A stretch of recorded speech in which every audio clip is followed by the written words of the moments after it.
Vamos então ficar a conhecer a primeira Bienal de Fotografia do Porto.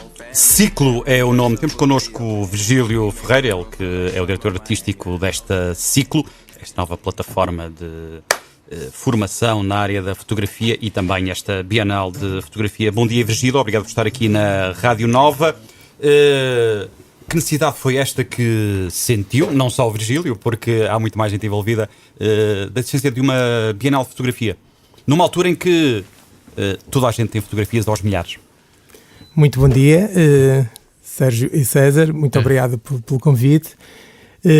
A necessidade que surgiu de criarmos a Bienal no fundo, foi uma sequência do trabalho que a Ciclo tem vindo a desenvolver na área da criação e na formação, portanto, e na relação da fotografia com outras áreas e disciplinas artísticas e das ciências sociais e ambientais, motivados também pelos resultados e alianças que a Ciclo tem vindo a desenvolver nestes últimos anos, não só a nível nacional, mas também internacional. O contexto do Porto, o contexto cultural, os espaços também expositivos e culturais da cidade também, de alguma forma, proporcionaram e abraçaram o projeto. Portanto, houve em conjunto essa vontade, e nomeadamente também em coprodução com a Câmara Municipal de Porto, essa vontade de trazermos, de avançarmos com este projeto, sim. São muitos os locais onde vão acontecer coisas, mas também são muitos locais onde esta Bienal tem exposições. Nem sempre é fácil reunir estas vontades todas, não é? Sim, nem sempre é fácil e não foi fácil, especialmente este no fundo foi o primeiro ano, a primeira Bienal. Logo aí há alguma desconfiança, não é? Exatamente, há uma desconfiança.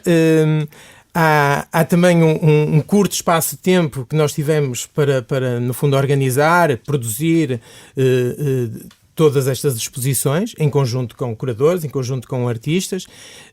Fechar também datas com todos estes espaços também foi de facto ali uma agilidade, uma agilidade que foi muito difícil de concretizar, mas chegamos aqui a um consenso. Mas sim, é verdade, há sempre essa desconfiança, há sempre essa, às vezes uma certa resistência também em colaborarmos todos neste processo, mas correu tudo muito bem, acho que de uma forma fluida.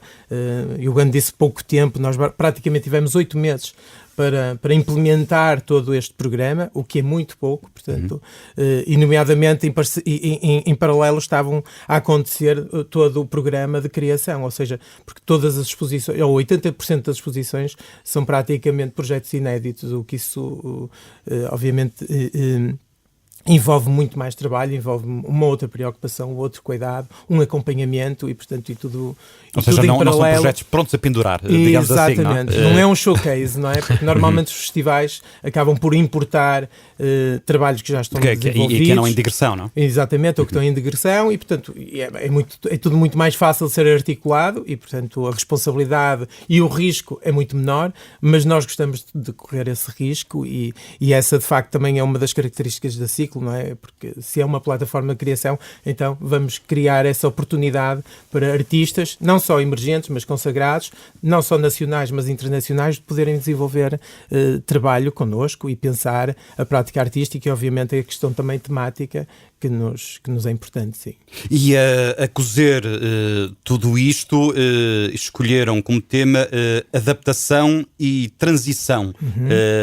Estamos a falar do espaço, nomeadamente do espaço urbano, mas não só, não é? Não estamos, exatamente, não é só o espaço urbano, mas esta ideia de adaptação e transição, no fundo, pretende contribuir para o discurso e para o diálogo socioecológico e das vulnerabilidades ecológicas e sociais que estamos a enfrentar e, portanto, esta ideia de adaptação, como é que nós nos adaptamos a este momento também de transição e qual é esta ideia também de transição, ou seja, como é que nós podemos contribuir para práticas e formas de estar e de viver mais sustentáveis. No fundo, há uma preocupação muito grande, ou seja, ancorada ao eixo temático que de facto tem essa preocupação, traz essa reflexão sobre como é que a prática artística pode contribuir, no fundo, para esta consciencialização daquilo que nós estamos a viver neste momento, portanto, que nos preocupa a todos, obviamente, e como é que podemos também desmontar ou propor outras formas de olhar para esta questão da crise, não é?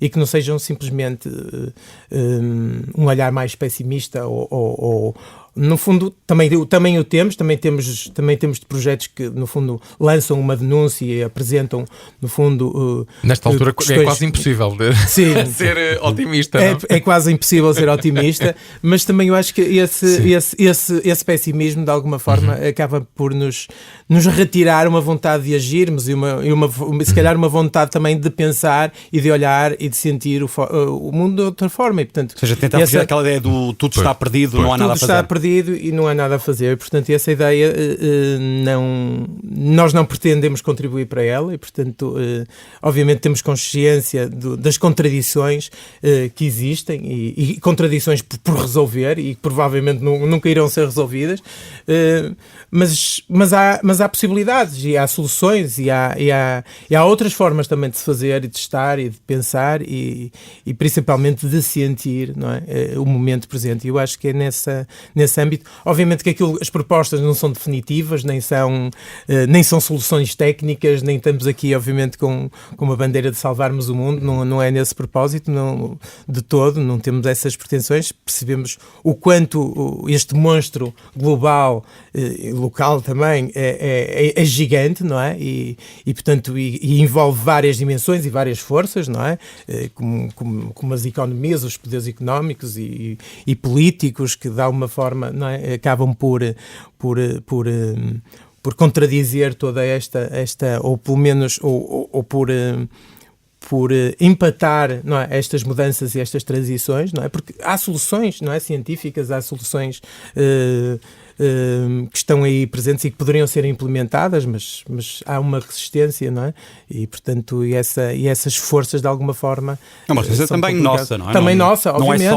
Não é só o outro, não é o outro. Um senhor de monóculo exatamente, e cartola que está lá longe, de todo. E é nessa postura que nós também estamos, ou seja, nós também temos essa responsabilidade e então, neste caso em concreto, como é que também os artistas podem contribuir, não é? Para pensar isso e contribuir para essa ação, não é? No fundo, essa consciência em ação, não é? E que não seja simplesmente um discurso ou um monólogo ou ancorado simplesmente num discurso filosófico ou moral ou ético. Ele também existe, ou estético, não é? Mas obviamente que também a prática artística é isso que também pretende trazer, não é? São perguntas, são formulações ou novas formas de questionar os problemas e, portanto, é nessa plataforma e nesse terreno, não é? Nesse chão que nós de alguma forma estamos a lavrar e portanto, conscientes que há muita coisa para fazer, como eu disse, há contradições para resolver, mas é um caminho que pretendemos trilhar e aprender e no fundo, contribuir mais uma vez para esta... A fotografia, desde o início, desde o Daguerre, se me estou a lembrar bem do nome do senhor, sempre teve um aspecto muito também documental, de trazer às pessoas, sobretudo das grandes cidades, de Paris e Londres ou mesmo do Porto, trazer imagens de sítios distantes, de povos distantes, de outras realidades. Vocês também pegam um bocado por aí nesse aspecto documental e de mostrar outras realidades, não é? Obviamente é inevitável que a fotografia não continue ligada, no fundo, a esses imaginários, não é? E essa visão exóticos e etnográficos, antropológicos, e portanto, obviamente, e temos connosco várias visões de culturas e de geografias de territórios distintos, ou seja, no fundo estão representados 4 continentes, ou seja, artistas de 4 continentes, e que trazem, obviamente, essa realidade, não é? Não só um olhar de quem lá vive e de quem lá nasceu, mas também o olhar exótico, ou seja, de alguém que do mundo ocidental viaja para o mundo oriental, no fundo representando e retratando essas realidades, nomeadamente, por exemplo, o Theo e a Helena, é um trabalho incrível de investigação e claro, ancorado numa fotografia documental. O trabalho que eles fizeram, no fundo, um mapeamento de vários contextos geográficos diferentes, essencialmente no sul global, no fundo, sobre as vulnerabilidades ecológicas, e se acho que algumas dessas sociedades ou países e comunidades estão a atravessar, e as consequências das mudanças climáticas. Portanto, como é que eles estão a responder, não é? Em termos de adaptação, e como é que eles também estão no fundo, a transitar ou a transformar essa realidade. Muitos deles, obviamente, acabam por ter que recorrer à migração, não é? Por questões climáticas, e, portanto, esse trabalho, por exemplo, é um trabalho impressionante, porque até não só apresentam uma exposição de fotografias, mas também documentos, revistas, e especialmente também uma peça que é incrível, um vídeo com 3 canais, de uma visão, não é, de 3 câmaras sobre o mesmo contexto, de planos diferentes, de 1h10 de filme, e portanto trazem de facto ali no fundo, documentam de uma forma muito precisa estas condições que estamos a viver, assim. Porque a fotografia tem isso, ou seja, é normalmente um olhar retangular, só aquele, e aquilo é a opção do fotógrafo, é aquela, fica muita coisa por mostrar. Por exemplo, aquelas famosas fotografias das pirâmides de Gizé, se o fotógrafo se virar para o outro lado, vê casas e barracos e tudo mais a poucos metros das pirâmides. Porque a fotografia também tem isso, ou seja, aliás, como toda a arte, não é? Ou seja, é uma visão ali emoldurada, não é? Sim, é um olhar seletivo, obviamente, não é? Como é uma descrição escrita também, não é? Exatamente, portanto há uma seleção, há um olhar preciso, há um ângulo sobre a questão, sobre o tema, sobre o contexto, sobre a pessoa, e portanto é inevitável, e ainda bem que assim é, portanto, não é? Isso também é o que distingue também esse olhar mecânico, ou seja, portanto, há um ser por trás desse retângulo ou quadrado, há um ser por trás dessa moldura, e que nos traz, obviamente, essa sensibilidade e um ponto de vista, e é nessa base que esta Bienal também acho que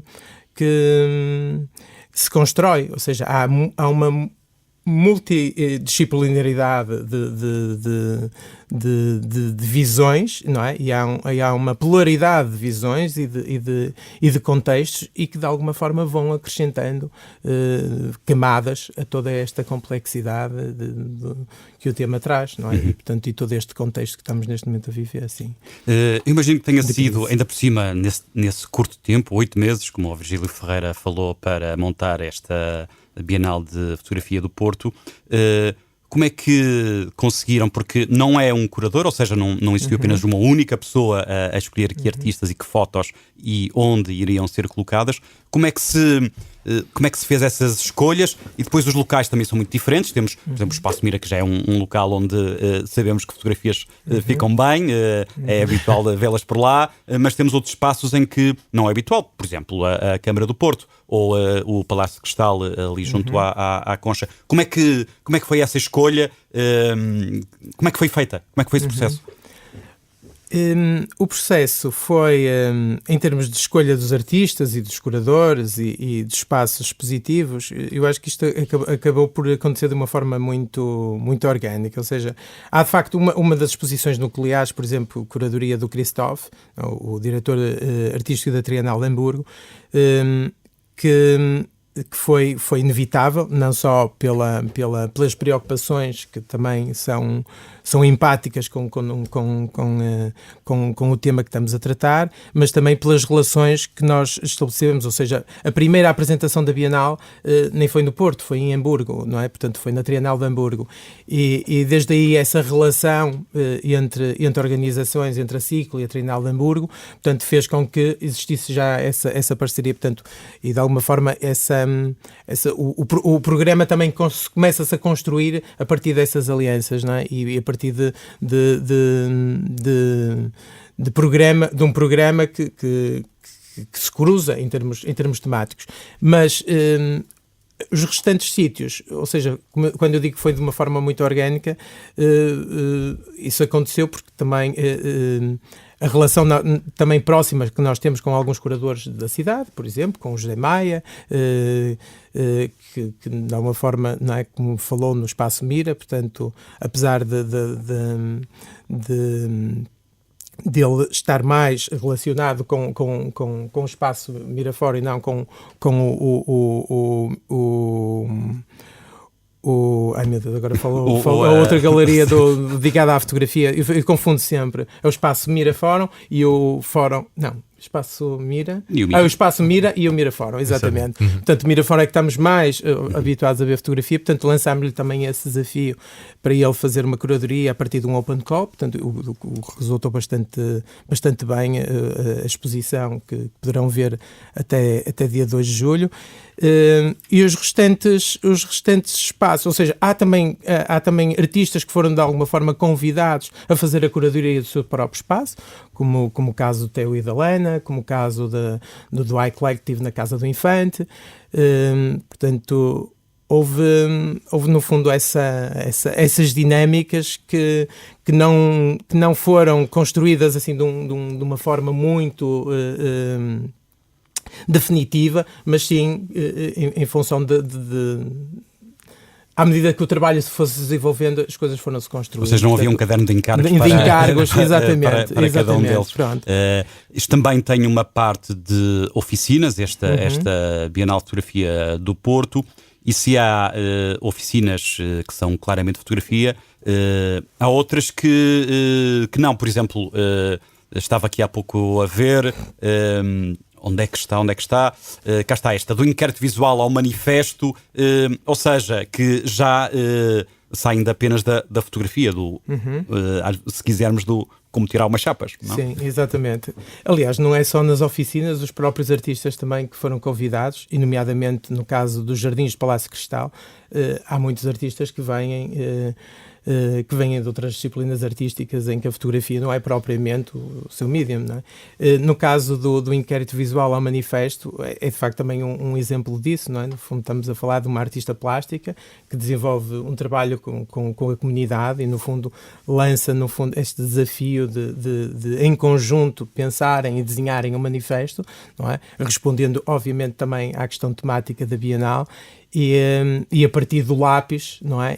Desenhar e pensar-se e coletivamente respostas e um manifesto que depois irá estar em exposição, ou seja, o resultado dessa oficina. Mas a ideia aqui também das oficinas era de facto criar esse espaço de formação, criação, ação, não é? Que fossem para além de uma oficina, não quer dizer que mais estática ou passiva, não é? Portanto, há de facto, ou seja, no fundo, todas elas propõem uma ação, todas elas propõem um desenvolver um trabalho coletivo naquele momento e um resultado, não é? Portanto... não é tanto estar ali a ver um PowerPoint. Exatamente, não é tanto... Com todo respeito pelo PowerPoint. Claro que sim. E, portanto, estamos com expectativas, e nomeadamente também temos uma residência que vai acontecer durante este período e estamos com expectativas também para ver como é que a comunidade de artistas e fotógrafos e alunos reagem também a estas propostas, sim. Com a digitalização, sobretudo com os telemóveis, a fotografia democratizou-se ainda mais, muito mais do que com as câmaras, que mesmo assim continuavam a ser caras.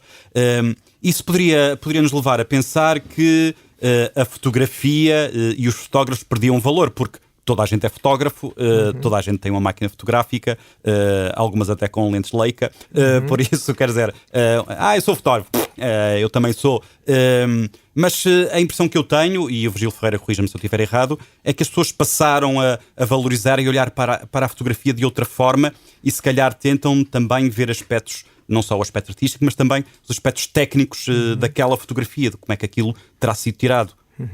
Não, sem dúvida, e cada vez mais, ou seja, essa vulgarização por um lado e democratização da fotografia, por um lado aproximou, não é, um público ainda mais alargado à prática e à disciplina e à gramática da fotografia, mas por outro lado isso, não é, o facto dos equipamentos e os meios estarem mais facilitados e os softwares e a acessibilidade também em termos financeira, e a câmara e no fundo e uma lente estar, não é, incorporada em vários equipamentos como o telemóvel, ou seja, permitiu de facto essa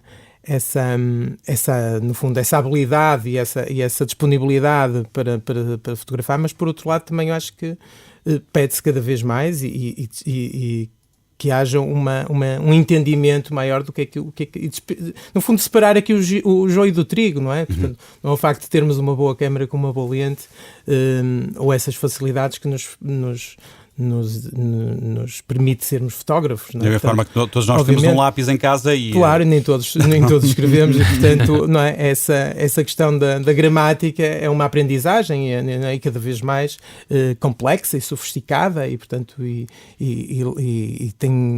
tem no fundo várias dimensões que são necessárias de aprender, de estudar, de integrar, de a praticar e, portanto... Claro que há de facto muitos amadores com bastante habilidade e habilidade para fazerem uma boa imagem, mas isso não significa que seja um bom projeto, não é? Portanto, esta ideia de projeto aqui é fundamental, não é?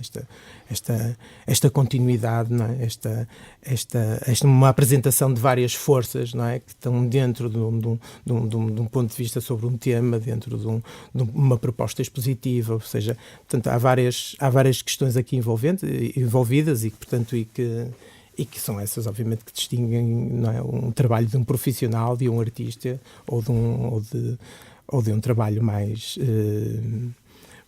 doméstico, digamos assim, não obviamente subestimando o trabalho, e às vezes casual, exatamente. Entre 1000 fotos, alguma há de sair, bem, não estamos a falar dessas propostas, estamos a falar de trabalhos que tenham um pensamento, que tenham uma densidade, que tenham uma estrutura, não é, de visão e de forças, e portanto é nessa perspectiva que obviamente nós trabalhamos, não é?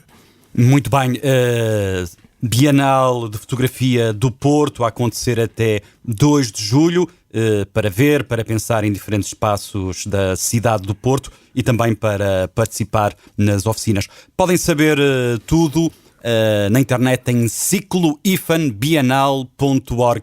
Virgílio Ferreira, o diretor artístico desta Ciclo, foi um prazer tê-lo por cá. Muito obrigado, Sérgio, muito obrigado, César, pelo convite. Obrigado. E até breve.